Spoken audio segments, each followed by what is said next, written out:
bit of a change this morning. I was really torn between what to say this morning. Did I go with my sermon that I had prepped and got up at about 5 o'clock this morning and started working on it? And but I was torn the whole time of what to do. Whether to give you an update on what's going on, what we've been doing, and how God's been working, or whether to preach the sermon that I had planned. And so I came in, and Josh said, I thought maybe you would have testified, or give a testimony of what's going on and kind of update everybody. And I said, all right, well, there's my answer.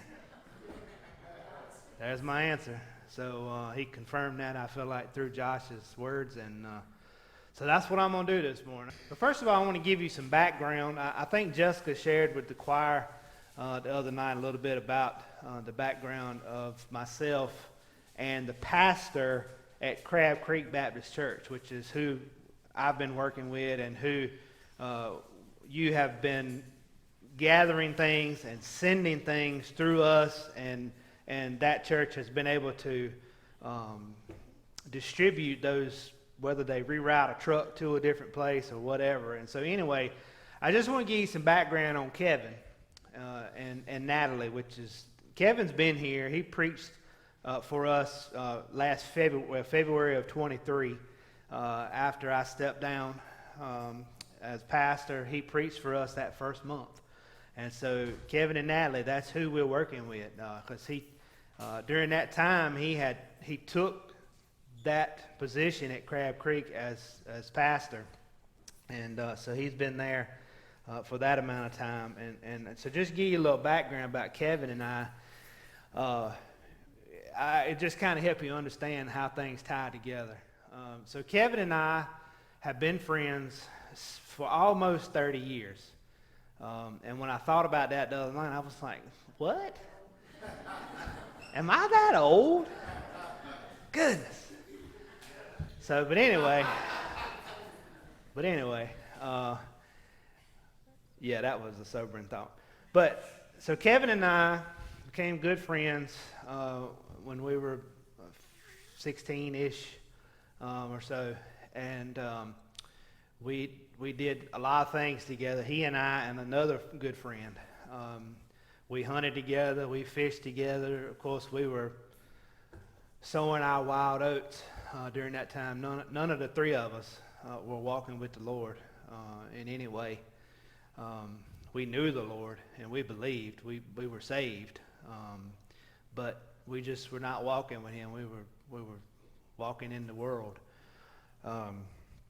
Anyway, some years went on. It was late 2004.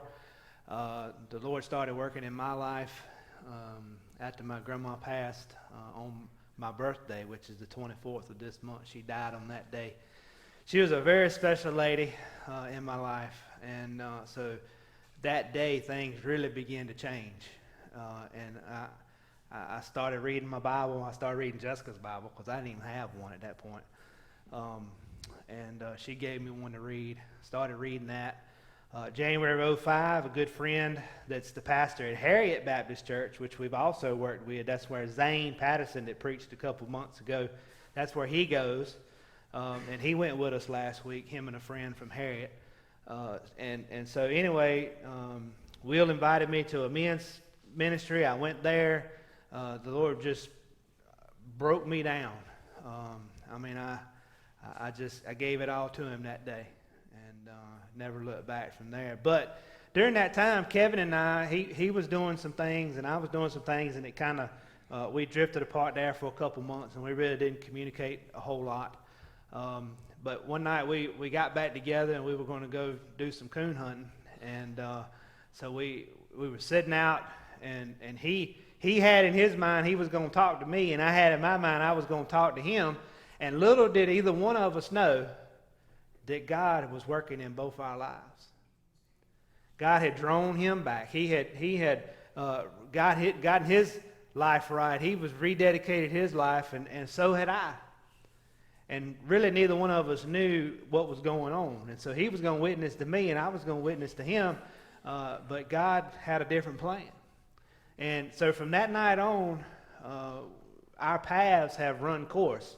But before that, Kevin and I had worked together. We both worked as mechanics. We were at Boyd in Oxford at that time. We'd been there for a while, so our lives run very parallel. All of our lives. It's almost kind of weird, but they did. We were mechanics together. We worked together.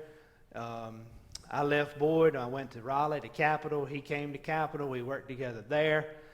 So after I rededicated my life to the Lord, I started going to church with Jessica at Dexter. Okay, at Dexter, Kevin came to Dexter. Frank Ellington was the pastor of Dexter, which he later was the interim here at Dexter, and he'll be preaching our homecoming in a couple weeks. So Kevin and I were both discipled under Frank Ellington. He poured his life into us. He taught us how to serve, how to love, how to read and study the Bible. How to do ministry. It was just a wonderful thing. And I encourage you, Christians, that's what you're supposed to be doing. You say, I'm not a pastor. It doesn't matter. You're a Christian. He's called you to do that. He's called you to disciple other people, other Christians. Bring them under your wing. Teach them. The Scripture tells us to do that. So anyway, we stayed there for a while. Jessica and I, she was pregnant, and we had Aiden, and we just felt like the Lord was drawing us back to New Sandy Creek, my home church, which helped us tremendously when we started. When Jessica and I came and we doing things here, they sent volunteers and they helped us man the things we were trying to do, and so we owe them. They provided literature for us when we were poor and hungry, weren't we, Lynn? And so they helped us tremendously. But anyway, we went to New Sandy Creek. We spent a few years there. Kevin, not long after, Kevin came, joined us at New Sandy Creek. During that time, him and Natalie got together, and we were doing ministry there. It was there that God called me to ministry. And at that time, Frank was here. Frank was asking me when he couldn't be here to come preach at Vaughan, so I was filling in for him at Vaughan. Little did I know that when he left, I would become the pastor of Vaughan Baptist Church, right? So all that worked out.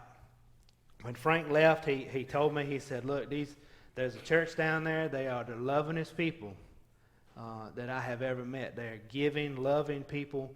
He said, Ray, they need somebody to love them and to invest in them. He said, I believe that would be a great place for you to pastor. And so all that worked out. Y'all know the story there. During that time, after I came here, Kevin felt the call to ministry as well. He went to Fruitland, which is in Hendersonville, Fruitland Bible College. He went there, went through school, got some associate pastor position, and worked with a church there in some different capacities. Was called had a full-time opportunity to pastor the church, obviously, recently. So you see, I just want you to see how Kevin and I's life have run parallel together. And we've been the best friends, even though we may go 4, 5, 6 months without having a conversation. But friends don't have to talk every day. A friend, when you pick up the phone and say, I need you, I need some help, I'll be there.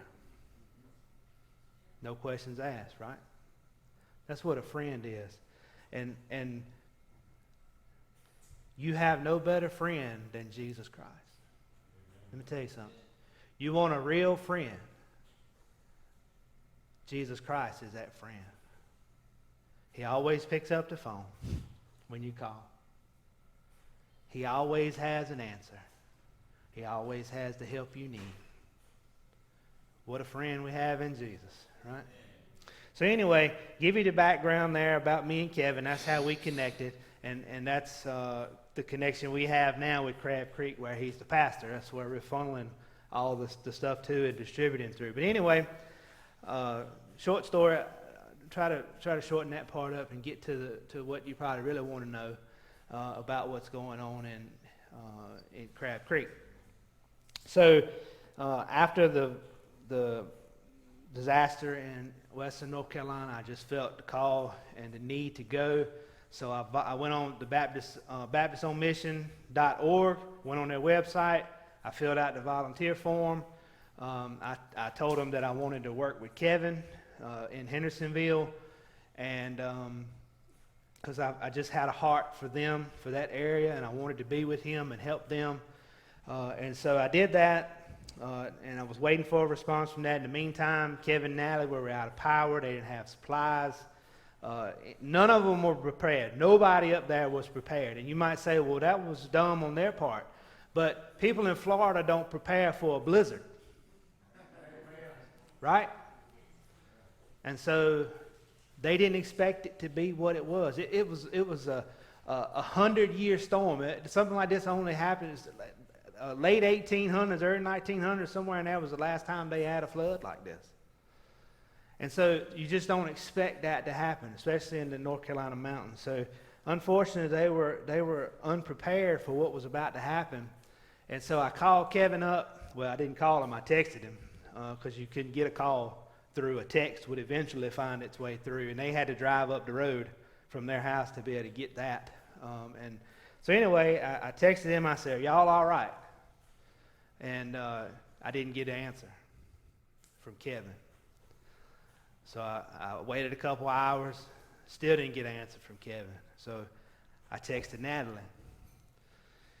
Some time went by, still didn't get an answer. I said, oh boy. Because I had talked to Kevin previously before the storm came in. And but finally, Natalie had got up the road where she had a signal, and she responded to me. She said, we're okay, but it's bad. And so at that point, I said, well, what do you need? What can I do for you? I got a generator. Can I bring you a generator? Can I bring you supplies or whatever? And so with reluctance, right, as we all are, just like Lynn said a minute ago when he handed me this envelope right here, we're all willing to give, but we are reluctant to receive a lot of times, right? A lot of people are. Not everybody's like that, but some of us are. And so Kevin and Natalie being that same way, having pastors' hearts, wanting to serve, right, not receive. They were reluctant a little bit, but they finally said, yes, Ray, please help us. And so I threw my mess in the truck, and I headed up there that Saturday. We hooked him up, got a generator going, got them some supplies to hold them so they could minister to their people. So we got that going. We came back. And during this time, I told you I had put my volunteer stuff in. I finally got a response from the Baptist on Mission. They assigned me to Biltmore Baptist Church in Asheville, which was not where I wanted to be, okay? I wanted to be with Kevin and his family and help him with his church. That was my plan. That's what we were going to do. There was 6 of us that got together, 2 from here, 2 from Lake Gaston, and 2 from Harriet and Henderson. So we got together, we were heading that way, we had supplies from here and a few other things. Headed up that way, I had my tractor and all the stuff, all the chainsaws and everything you could think of if we run into problems. We headed up that way. I met Kevin at Naples Baptist Church, which is just outside of Hendersonville, and I met him there because we were going to divide the stuff that you gave here. We were going to divide it between that church and Kevin's church. Well, when I got to Naples, Kevin and Natalie were there with the other pastor. He said, I said, Kevin, what are we going to do? I told him what my assignment was, but I told him what my heart was, that I really wanted to be with him in his church. And he said, Ray, y'all are the first ones to show up with supplies to help us. And I'm talking about the Hendersonville area. The Baptists on Mission were in Hendersonville serving. But you got to remember, he and Naples and these other churches that we've helped are not in the city. These are rural hills and hollers, okay, as they would say in the mountains. These people, a lot of them couldn't get down to the city. And unfortunately, a lot of them wouldn't come and take those kind of things because they are proud people. And it's hard to get them to take things, to take help, take assistance. Kevin said, Ray, we got to go help them people. We got to get up in the hills and hollers and try to help these folks because they won't get the attention that the cities are getting. And they need it just as bad. They need our help. And I said, all right, I'm in. Let's go. I talked to our team. Our team was on it. Said, let's go. Let's do it. All right, we unloaded the stuff at Naples so they could try to help their community there a little bit. And then we headed to Crab Creek Baptist Church, Kevin's church. Kevin told me, he said, Ray, we have a gym. We have showers. We have a commercial kitchen. We have all these things, but we don't have any way to make it run. If we just had some way to make it run, we could do all these things for our community. And so I said, all right, let's see what we can do. So we headed that way. As soon as we got in the truck, I did, Zane did, and I'm sure Natalie got on the phone and started calling, sending texts. We sent out Tyler was being my secretary as I was driving. I was telling him what to do. He was texting just as mad as he could go. We sent out a mass text to a lot of our contacts back home. We sent out a text to all the pastors that I knew, churches, that contacts there, pleading for help. So look, these people need help. This is what we need. We need a generator, one, big enough to run this building so we can do what we feel like God is leading us to do. I'm going to tell you something. That was about 5 o'clock, maybe, ish. I'll tell you something. By 9 o'clock that night, that was done. Not only did we have one generator come, we had 2 generators coming. But by 5 o'clock the next morning, the generator was on the premises, and we were hooking it up. And thankful, David Sharon and Andy Lyles and Miss Sharon made that contact with them. And so that allowed that to happen.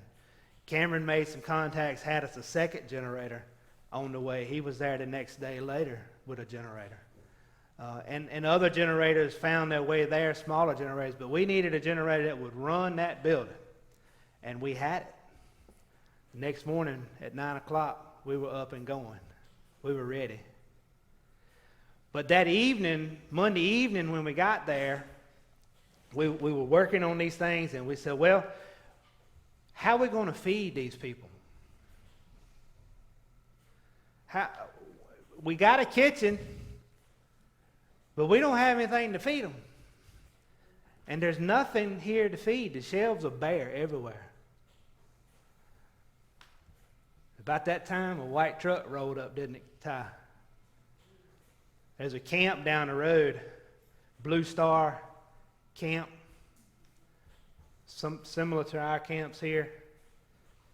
He had $60,000 worth of food in a freezer that was about 4 degrees from the point where they couldn't use it anymore. And he pulled up, he told us, he said, are y'all going to cook? We said, we want to, but we don't have nothing to feed them. He said, I got $60,000 worth of food over there in that freezer that's going to go bad if it doesn't get served.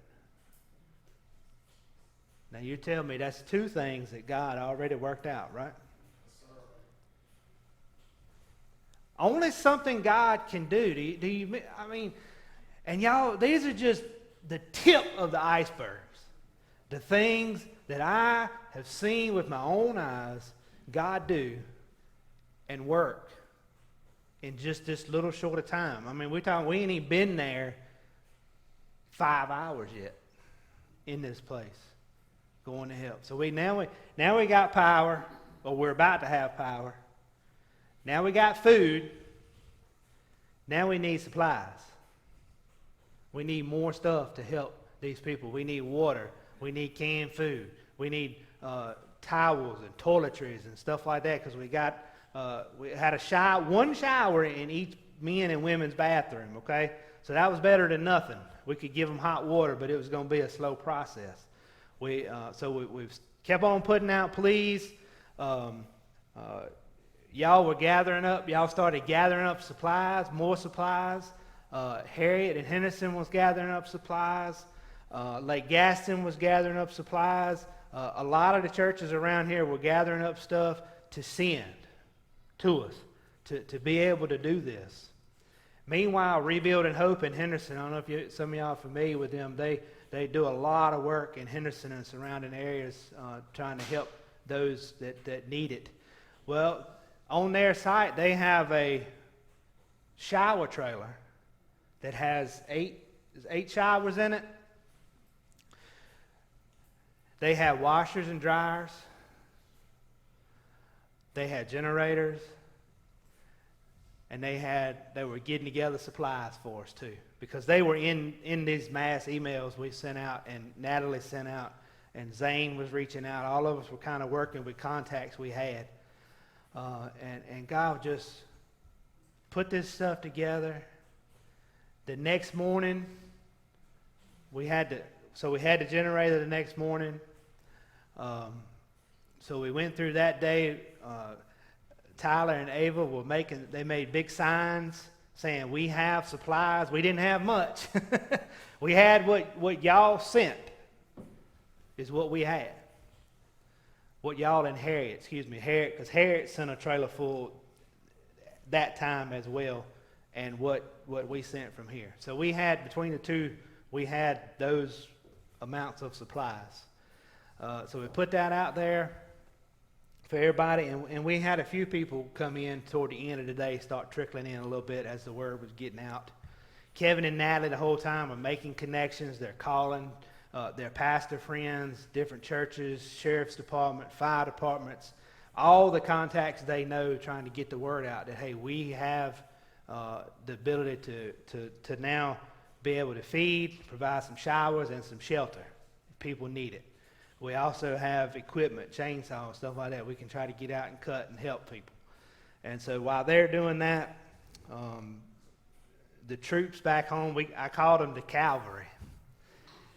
And we was walking around saying, we said, the cavalry is coming. The cavalry is coming, just wait. Granville, Vance, Warren, and Halifax. Folks from all those counties. I'm telling you, y'all sent the cavalry to us. And it made I can't even tell you what a difference it made in people's lives.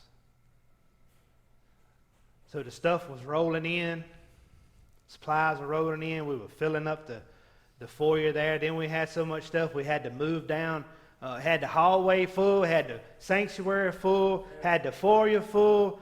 We had to move down to the gym and start putting stuff in the gym. Rebuilding Hope shows up with generators and cots, beds for people to sleep on. They showed up with the shower unit. So we were able to get showers going, and that's a long story, but let me just tell you what happened. So the generator that Cameron brought was a propane generator provided by Joy Andrews, right? Cameron loaded it up, brought it to us, because we had a 1,000-gallon propane tank up there. And I said, well, we'll have fuel even if something happens to this other generator and we can't get fuel for it, because it was a diesel-powered generator. We'll have this 1,000-gallon tank. We can run it off of that. So we had options, you know. So Cameron brought us that the next day, and we didn't use it.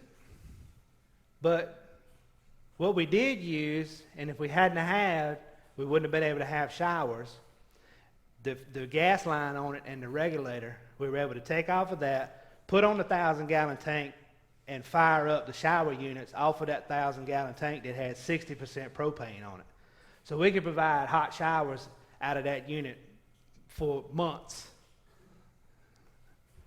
So the other thing was, from that generator, the power that came with it, the power cord, plugs, and the wire that Cameron sent, if it hadn't been for that, we wouldn't have been able to power up another church further in the community that was wanting to do the same thing we were doing, not on that scale, but they didn't have the space and the facilities that we had there at Crab Creek.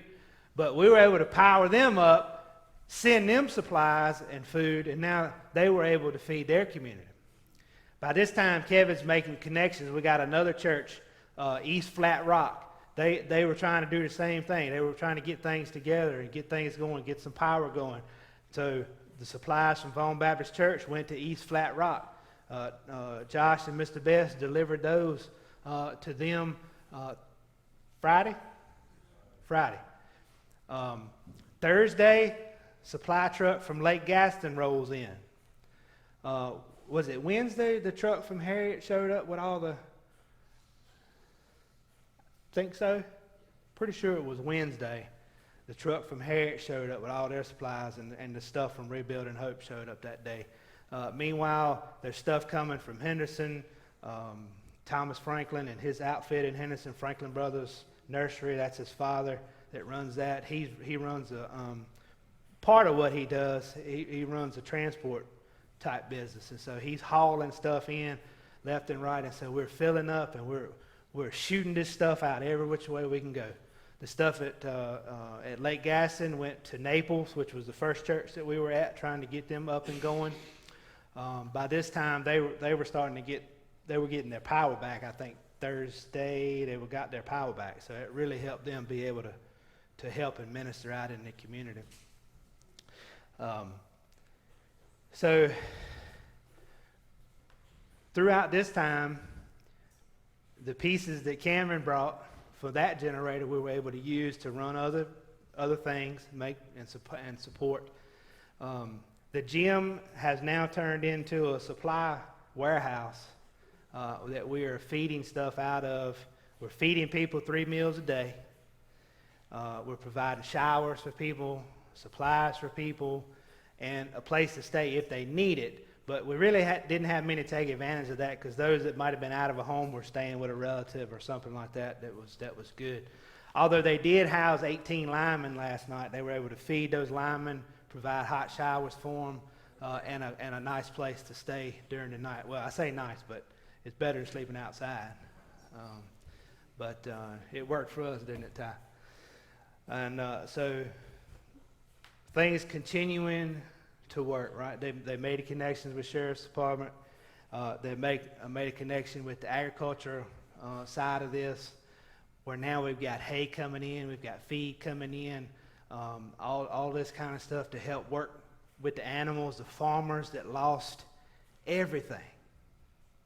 Some of their herds are gone, their hay's gone, their crops are gone. And so, and that stuff you don't even think about. Like, I didn't even think about the agriculture side of it. And so now that stuff's rolling in on top of those supplies. And just, there's so many things that God did through that time. Here's another one. So the whole week, we were trying to figure out how to keep this meat that was given to us cold, keep it froze so that we could use it.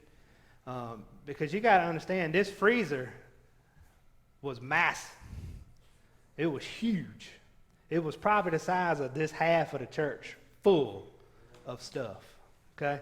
And we were trying to get a refrigerated truck or something like that in there that we could put this meat in and keep it cold, because it's a 3-phase electrical freezer, and there was nothing in the area to run that 3-phase freezer. And so We kept on. We thought we had a lead on a refrigerator truck. It didn't work out. We thought we had another lead on a refrigerator truck. We finally got some small freezers at the church that were donated by the ice cream shop down the road. He rode up on a motorcycle and said, y'all need any freezers?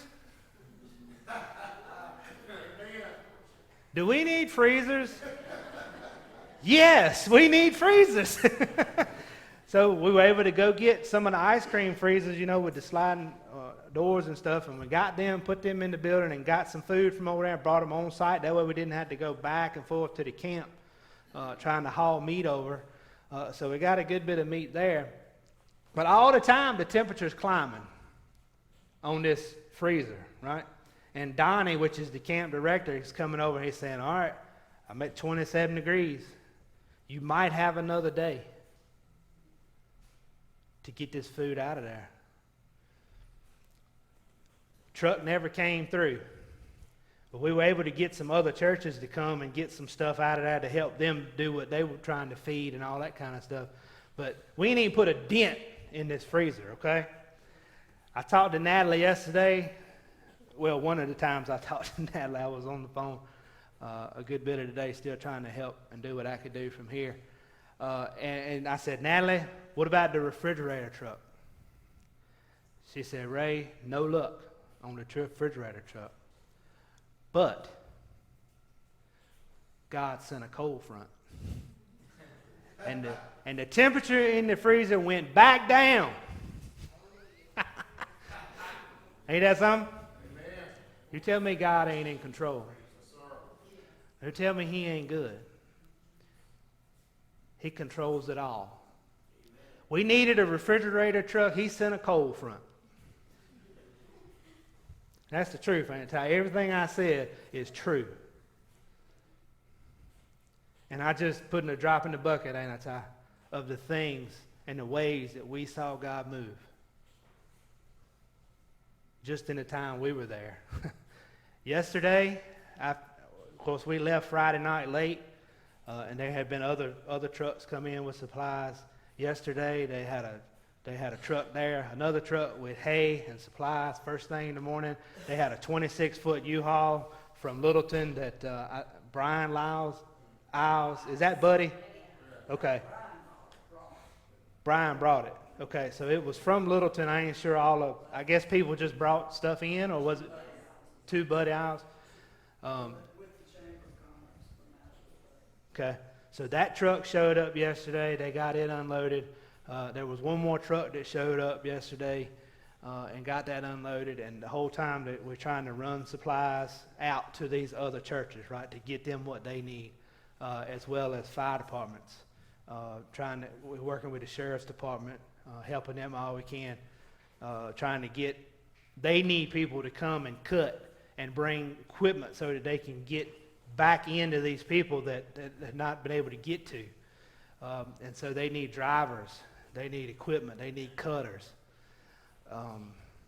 The church, Miss Barbara sent out a list of what we need at the church to do ministry. Need volunteers to man this facility to help it work and to help it go and to minister to these people. All the while, like I shared this morning, I'm going to be quiet in just a minute. Like I shared with Josh and a couple other of you this morning, all this seems terrible, right? The disaster just seems awful. But I'm telling you, God is working. He's worked in this community, just this one community, and I'm sure it's the same beyond. But he has worked in this community where people that lived doors apart, didn't even know each other, are now friends, and they're united, and they're working together. Relationships have been built. Several of the people say, I wasn't going to church anywhere, but I'm coming here. We had one guy that came to get some stuff. He said, you know what? I'm going to stay, and I'm going to work. And then later on that day, he said, you know what? I'm going to join this church. I heard that over and over and over again because of the witness that this church is having out in the community and beyond. And I want to tell people about it. I want to tell y'all about it. I want y'all to tell people about it. But what was so amazing, one thing that was so amazing to me, beyond all of what I've said, is in all that was done and said in that church, I never heard a cross word between two people. Never. Not once. Not once did I see a sly look or a turn of a head because I don't like the way you do that. I don't like the way she stirred eggs. I don't like where he parked his truck at out there, the way he tightened that clamp. I don't think y'all done it that way. Never heard a word of it. And you know what my conviction was? Why isn't the church always like that? Every day. Because that was a natural disaster, but church, we have a disaster that's going to happen bigger than that. Because the wrath of God is going to be poured out on this world one day. And everybody that does not put their faith and trust in Jesus Christ is going to spend eternity in hell, separated from God, burning in the fires of hell. You want to talk about a disaster? Why is the church going around bickering about the color of the carpet? Why is the church snickering at each other and backbiting each other and gossiping about each other behind their back? Why is that? Why can we not get together and go in the same direction, church? I'll tell you why. Because our hearts are not sold out to Christ and fully surrendered to Him. We're not loving God and loving our neighbors as we should be. And it's a shame that it took a natural disaster to bring the church together in western North Carolina. But it's my hope that it'll bring the church together there and also here. We'll put aside all our petty differences. All the things about the person sitting in the pew behind you or in front of you that aggravate you or get on your nerves. Does that really matter? No, it doesn't. Get over it. Get over it. There's people this morning that have lost their lives. Some buried in graves that will never be found. Under feet and feet of debris.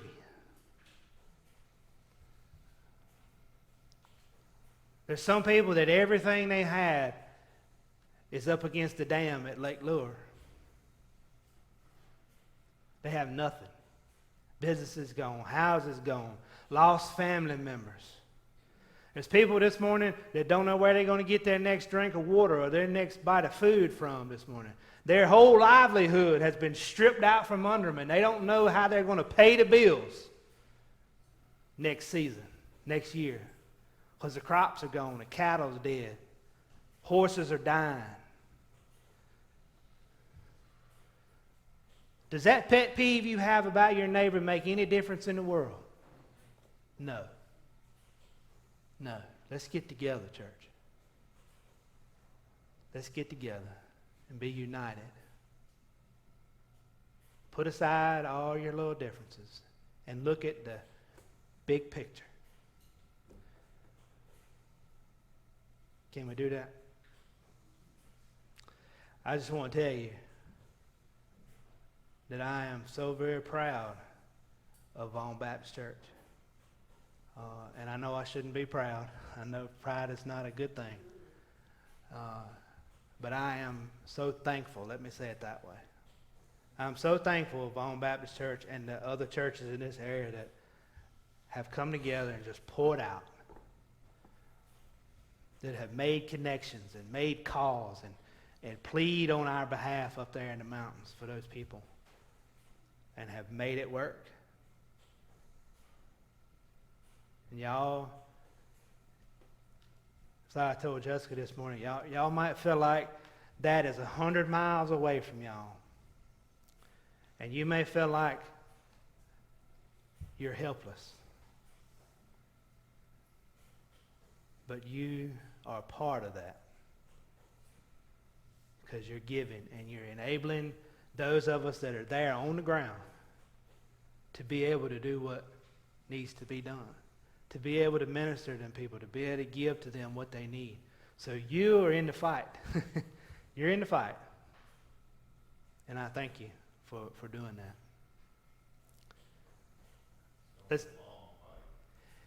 Yeah, it's going to be a long fight. So don't quit. Don't quit.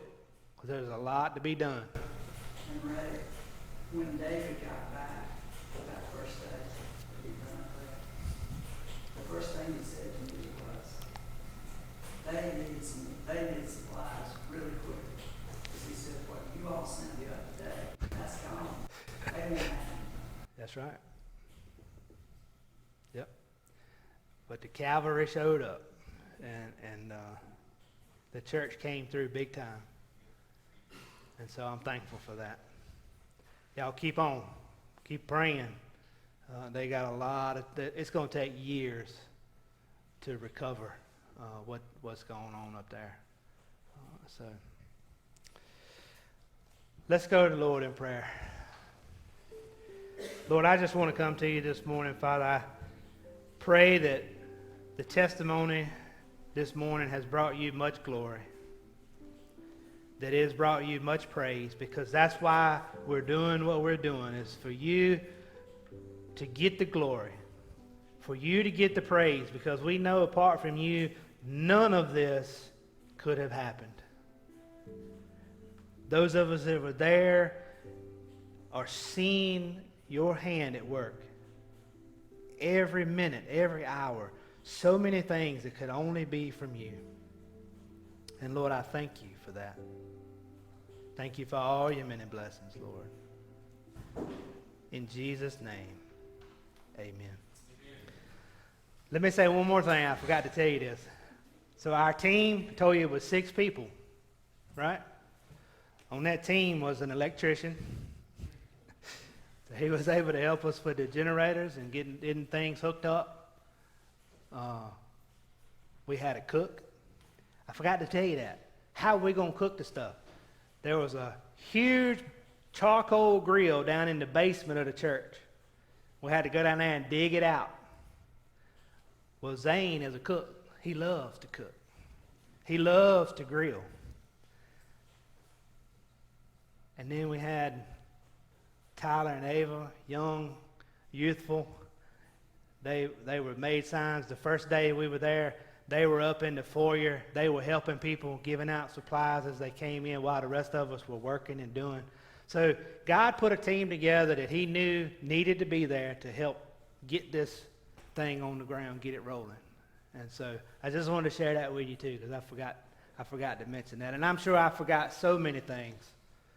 And people's names that did things and organizations that did things. And I apologize if I forgot or overlooked, but you got to know there's so many things in my mind right now that we've done and that we need to do. And so, thank you.